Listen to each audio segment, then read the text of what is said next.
I'm 15, sitting in a dusty classroom, my stomach growling so loud I'm sure the whole room can hear it.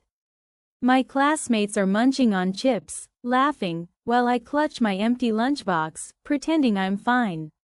My family could barely afford food, and the kids at school? They mocked me for it. Especially one girl, Lindsay. She'd wave her fancy sandwiches in my face and sneer, "What's wrong, can't afford lunch?" Fast forward 10 years, and I made sure Lindsay regretted every single word. This is my story, and trust me, the ending is so satisfying. Hey everyone, I'm Sarah, a 28-year-old entrepreneur from Chicago. I built a business from nothing, but it wasn't easy.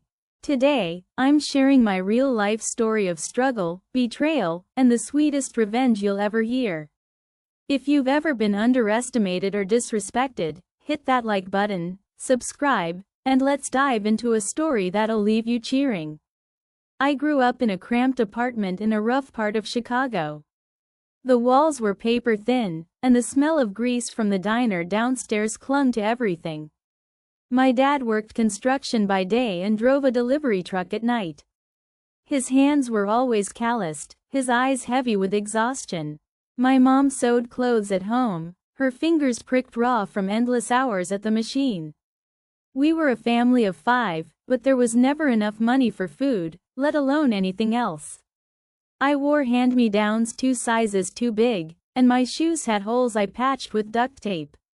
School was my escape, but it came with its own kind of pain. I was the kid who never had lunch. I'd sit at the edge of the cafeteria, pretending to read, while my stomach twisted into knots. My classmates weren't all cruel, but one girl, Lindsay, was relentless. She was the queen bee. Perfect hair, designer clothes, and a smirk that could cut glass. She'd saunter over with her clique, holding a shiny red apple or a bag of chips, and say things like, "Wow, Sarah, don't you ever eat? Or do you just like starving?"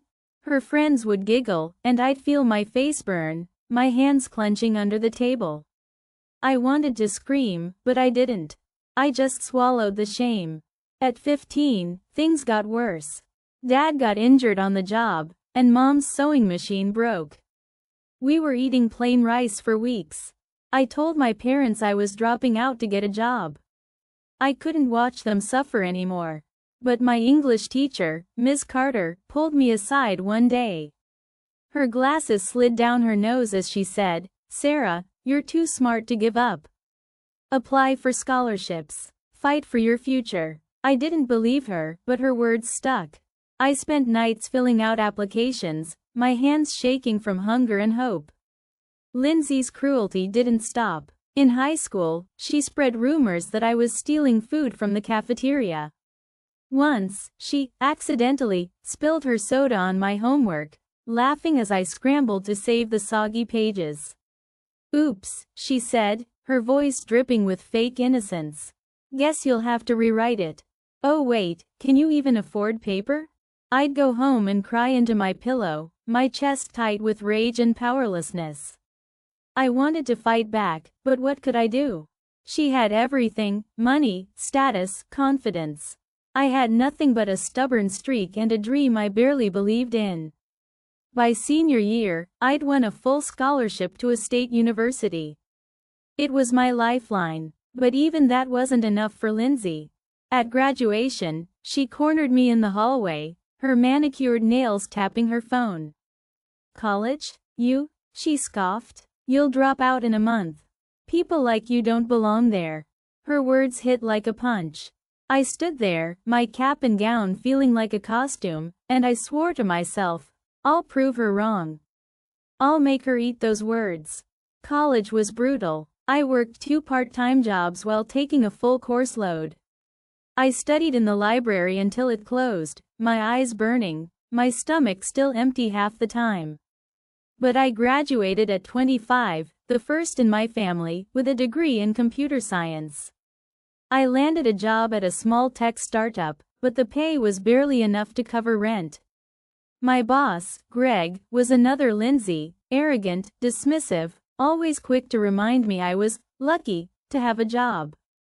When I asked for a raise after a year of killing myself for the company, he laughed. Actually laughed. "Sarah, be realistic," he said, leaning back in his chair. "You're not exactly executive material." My blood boiled. I felt that same powerless rage from high school, but this time, something snapped. I wasn't a kid anymore. I wasn't going to let people like Greg or Lindsay walk over me. That night, I sat in my tiny apartment, the hum of the fridge filling the silence. My laptop glowed in the dark, and an idea hit me. I'd start my own tech company. I'd always been good at coding, and I'd noticed a gap in the market for affordable, user-friendly apps for small business. I spent months researching, saving every penny, and teaching myself new skills. My hands shook as I typed out my business plan, my heart racing with equal parts fear and determination. This is it, I thought. This is how I take control. I quit my job and poured everything into my startup. I worked 18-hour days, fueled by cheap coffee and spite. I hired a small team of misfits like me, people who'd been underestimated their whole lives. We built an app that streamlined inventory management for small retailers. It was simple, effective, and cheap. Within a year, we had 500 clients. By year 2, we'd raised $5 million in funding. By year 3, my company was valued at $50 million. I'd done it. I'd built something from nothing. But the real revenge? That came later. Lindsay, it turned out, had married into money and was running a boutique chain. Her stores were struggling, and she was desperate for tech solutions to stay afloat. Guess who she called? My company. I'll never forget the day she walked into my office for a consultation, her face all smiles until she saw me behind the desk. Her jaw dropped, her eyes wide with shock. "Sarah," she stammered, "you're the CEO?"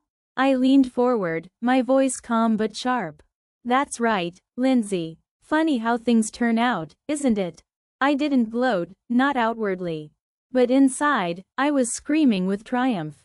We signed her as a client, but I made sure the contract included a clause. If her stores didn't adopt our app fully, we'd pull support. She complied, of course. She had no choice. Every time she used my app, she was reminded of me, the girl she'd mocked, now holding her business in my hands. Greg got his, too. My company outgrew his startup, and when his firm went under, I bought it for pennies. I kept the employees but replaced Greg with someone who actually valued talent. He sent me a desperate email begging for a job. I didn't reply. Sensory details and internal monologue. Every step of this journey was vivid. I can still feel the cold metal of the cafeteria table under my fingers, the way my throat tightened when Lindsay mocked me. I remember the smell of my mom's sewing machine oil, the creak of our apartment floorboards as I paced at night, dreaming of a way out. When I coded my first app, my fingers flew across the keyboard, my heart pounding like I was running a race. This has to work, I'd think. It has to. The day Lindsay walked into my office, I could smell her expensive perfume, but it didn't intimidate me anymore. I felt my shoulders relax, my spine straighten. I was in control now. Here's how it went down with Lindsay. Lindsay had a nervous laugh. "Sarah, I didn't know you. Wow. You've done well." I smiled tightly and said, "Hard work pays off. You'd be surprised what people like me can do." Lindsay, fidgeting, I didn't mean anything back then. Just kid stuff, you know? Me, leaning forward, kid stuff? Maybe, but I never forgot it. "Let's talk business." Greg said, "Sarah, you can't be serious about this raise. You're replaceable." I said, "We'll see about that." The moment with Lindsay was pure gold. Her face went from smug to pale as she realized who I was. Her hands fidgeted with her designer purse, her voice shaky as she tried to play nice. I didn't yell or rub it in her face. I didn't need to. The power shift was enough. She signed the contract, her signature wobbly on the page. Every time her stores used my app, I knew she'd see my company's logo and remember. The girl she called worthless was now calling the shots. Greg's downfall was quieter but just as sweet. When I bought his company, I walked through its empty offices, the smell of stale coffee lingering in the air. His old desk was still there, covered in dust. I sat in his chair, my fingers brushing the armrests, and let myself feel it. Triumph. Relief. Validation. I'd spent years feeling small, but now? I was unstoppable. Looking back, this wasn't just about revenge. It was about proving to myself, and the world, that I was more than my circumstances. Lindsay and Greg thought they could define me, but they were wrong. Karma has a way of balancing the scales, doesn't it? I learned that hard work, grit, and a little bit of spite can take you far.